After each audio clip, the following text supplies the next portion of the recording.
ఏమైంది అమ్మకి? అమ్మా అమ్మా ప్లీజ్ అమ్మా, నేను చెప్పేది వినమ్మా. మరిది గారు ఇంక చాలు, దయచేసి ఆపండి. దయచేసి ఆపండి, మీకు దండం పెడతాను. మీరు వస్తే అమ్మ తట్టుకోలేదని చెప్పినా వినకుండా అమ్మని బాధ పెట్టారు.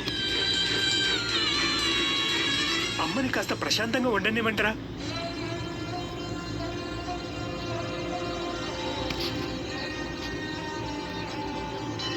నరేష్ రా.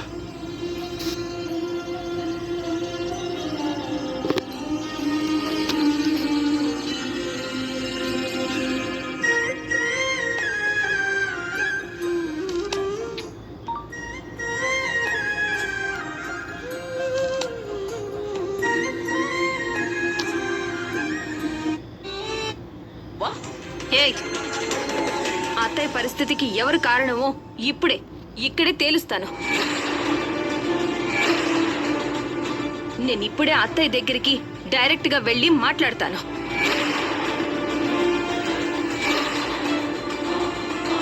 ఏ సింధు, సింధు ఆగు.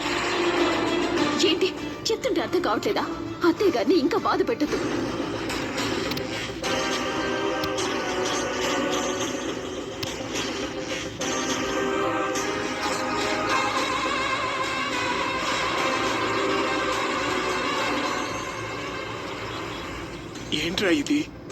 ఏంట్రా ఇది?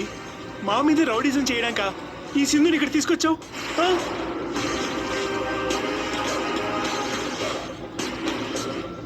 ఈ సింధుకి మధు అంటే మొదటి నుంచి పడదని నీకు తెలిసినా సరే నువ్వు ఈ సింధునే సపోర్ట్ చేస్తున్నావు.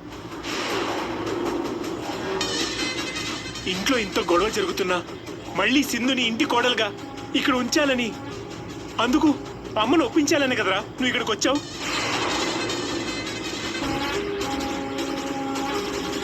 ఎందుకు ఈ తప్పుడు మనిషిని వెనకేసుకొస్తున్నావు?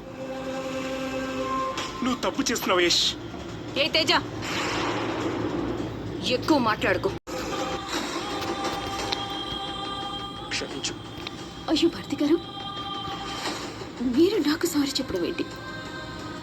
నేను ఎంత చేసినా ఏం మాట్లాడినా అది ఈ కుటుంబ సంతోషం కోసమే భర్తి గారు. దయచేసి ఆ విషయం ఇంతటితో వదిలేయండి. అమ్మ నా మీద ఇంత సీరియస్గా ఉందని నేను అస్సలు ఎక్స్పెక్ట్ చేయలేదు వదినా. మామయ్య గారు మీరు లేకపోవటం వల్ల అత్తయ్య చాలా డిస్టర్బ్ అయిపోయింది భర్తి గారు. అత్తయ్యని చాలా జాగ్రత్తగా కాపాడుకుంటూ వస్తున్నాను. ఈ టైంలో మీరు వచ్చి అత్తయ్య మనసుని ఇంకా కృంగ తీశారు.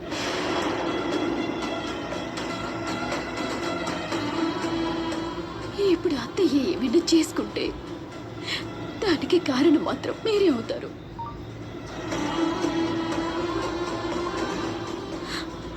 ఆలోచించు.